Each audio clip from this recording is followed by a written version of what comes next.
The other thing is this, dear devotees, when we in Malaysia, how did we break through to so many government agent ministers? We broke through the ministers. The Prime Minister of Malaysia knows Sai movement. I was telling you one interesting story. I mean, how this is. We had the present Prime Minister, whose name is Najib.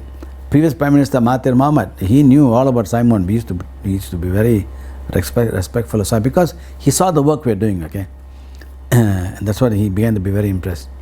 Recently, once a very interesting thing happened. Here are side stories, okay, but may interest you. I was doing some work in Zambia under the Japanese government's program to help recover the economy of poor countries.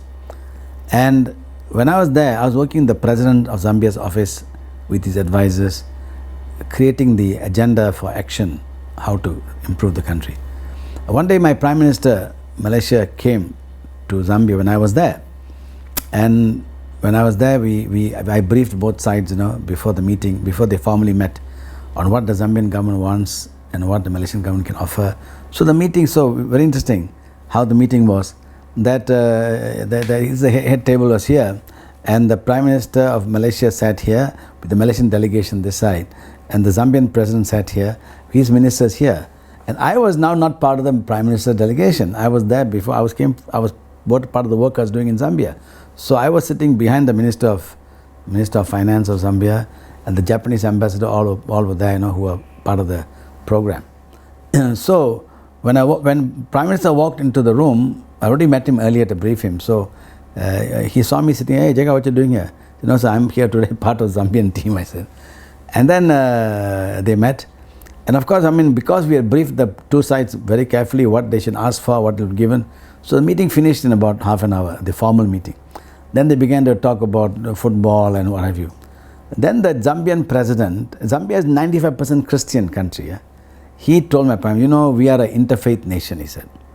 And this stunned me. What are you talking about interfaith? 90% Christians.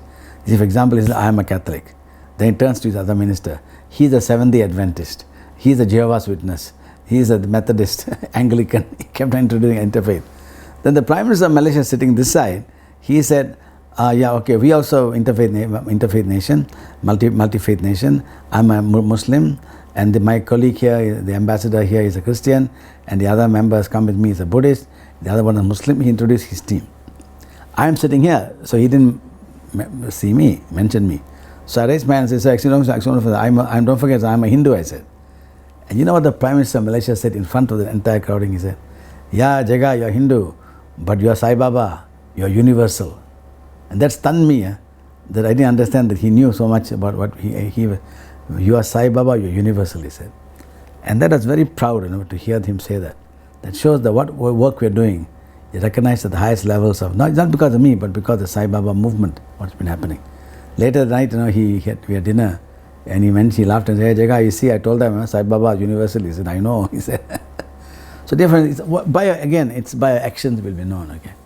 So, but having said this, how do we now get new ministers always come inside, new corporate sector leaders come into the picture? How do we can't keep on briefing them all the time, So what we do is we create a curriculum vitae. We have a curriculum vitae, we have a PowerPoint presentation or a video, or what the Sai movement is all about, the CV of the Sai movement. Any job you do, whether a clerical job or any job you do, you must show your CV, okay?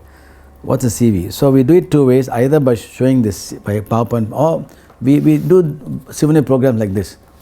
When we sometimes, we have no chance to show a PowerPoint to a minister or someone. So we show, here's what you're doing, sir. We have the Interfaith group, we have every major service, the H.O.P.E agenda. So this becomes a CV. So CV can be in two ways. The souvenir, simple, beautiful souvenir program is messages of the leaders at the time. We have messages from Prime Minister, 3 Prime Ministers given messages for our various activities. Or a video presentation or a PowerPoint presentation. So sometimes you have no chance to do a video or a PowerPoint. So that's when we give these booklets we've got. We've got many of the booklets showing all the work we've done. So this is the agenda. So now, in terms you're curious, what kind of booklets we're talking about in terms of souvenir programs, just the model, you all can use it, you can make your own, of course, is we have, at the bottom of this film, we are showing the links, okay? and if you click those links, and then you can access, you can have a glimpse of the various souvenir programs, booklets we've done in Malaysia that is available to you, at a click. So this is how we have gone to now. Now we have new ministers coming in all the time, and we go and ask them to participate in a function. We show this souvenir programs or the PowerPoint. We meet corporate sector leaders. We take this and show them, so they can see that other leaders have backed us up. Corporate sector leaders have given us messages, and we are supported by people. So this has moved us to a very, very great extent. Of course, to do this kind of souvenir programs, souvenir program like this, you must have done something significant, okay? And so the Dani souvenir program is worthwhile. So the thing is to do something significant that people will think that, hey, wow, this is very useful. Huh? We cannot be an also-ran. My point in Malaysia, I tell, let's not be an also-ran, okay? What 100 others doing, we also go and do. But do things, that others don't do, which is big. Why? Because they don't. Because it's difficult. It's very dirty work, or whether it's very painful work we do, or something that no one has thought of. So how do we then do something that people think, hey, these guys are doing something significant? Like, for example, this Bhakti Revolution I mentioned to you about this. That's another one. Then this whole thing of a H.O.P.E agenda. No one is doing this, okay?